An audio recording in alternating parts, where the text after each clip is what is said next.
What's going on, guys? Andrew Piluk Hockey here, back with another video. Today we're going to be previewing the Toronto Maple Leafs versus New York Rangers for Friday, December 20th at 7 p.m. Eastern. The Leafs come into this one 17-14-4 at the time I'm recording this, and the Rangers are coming in at 16-13-4 at the time I am recording this. This should be a fun matchup. I actually really like the way that the Rangers have built their team, and of course they're not really rebuilding. They kind of retooled a little bit in the offseason, picking up some big names, of course, like Trouba, Panarin, and I believe they have Fox as well. Like they've picked up some good names, and it's worked out well for them, and they're going to continue to build. They've got some young guys that are going to continue to grow.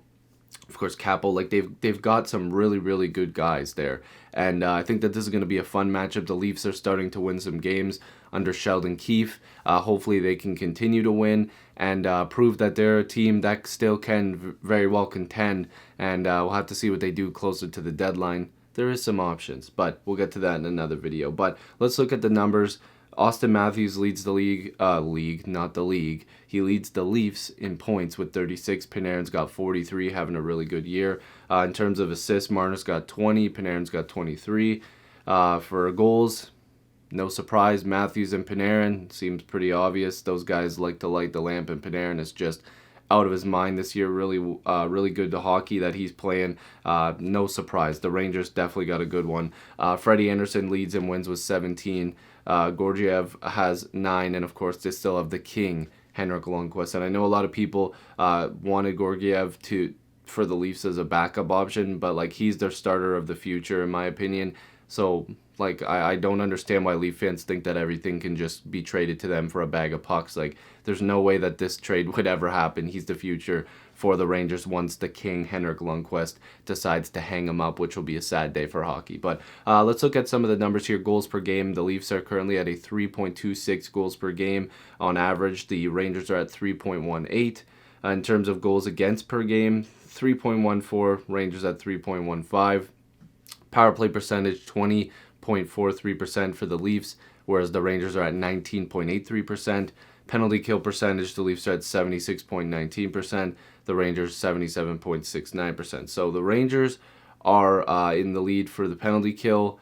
The Leafs got the power play advantage. The goals against per game is pretty close, so I would say it's kind of a wash, but by a fraction, a hair, the Leafs have the advantage there. In goals per game, the Leafs as well. But here's the thing: these numbers are almost identical. These teams have played quite similar in terms of goals per game, goals against, power play percentage. The records are kind of accurate. The Leafs have played a little more, but these two teams should put on a show. I really do believe. I'm not sure who the starting goaltenders are projected to be. It's not listed yet, but I would imagine Freddie Anderson will go, although it is a back-to-back, so because I have to record these at certain times, it's usually not the day of. But right now it's not listing who the starting goaltenders will be, but it could be Anderson versus Georgiev. How do Rangers fans, how do you pronounce that? I've heard it pronounced a couple different ways.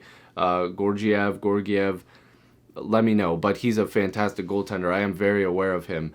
He is very good. He's a goalie of the future for sure for the Rangers. But I do love watching the king, Henrik Lundqvist, every once in a while. But this should be a very entertaining game. And going back to what I said at the beginning, the Leafs need to start to string some wins together, especially. You know, you're going towards the trade deadline. It is a couple months away, but you want to build up as many wins as possible to show your manager, to show your GM that, yes, let's try to make a move here. Let's try to move out CC's salary maybe and try to bring in somebody. I have some trade options that I was thinking of the other day, and they aren't like out of this world ridiculous trade options. Like I actually think I have a few that would make a lot of sense, and it would be for what the team needs. But you have to really string together some wins. They have a bit of an easier schedule. While the Rangers have a similar record to the Leafs, this is a team that the Leafs have to beat. The reason why is because on paper the Leafs look like the better team, even though they've got some guys on the Rangers that can just tear it up, like I said, like Panarin. They've got some big bodies on their blue line as well. They've really done a good job at retooling their team in the offseason to be more competitive this year. And the Rangers, you know, their head office, they were very open to the fans saying, listen, it's going to hurt for a little bit here. But I don't think Rangers fans are feeling it too much because they've actually played pretty decent for a team that's retooling / rebuilding, whatever you want to call it. But hopefully you guys will enjoy this game. If you're new to this channel, make sure to subscribe. I'd really appreciate it. Join the squad. Let's get to 7,000 subscribers. It's going to be a good one. Rangers and Leafs, 7 p.m. Friday, December 20th in New York, Madison Square Garden. It will be a good one. Again, subscribe if you're new, and I'll see you in the next video or stream. Peace.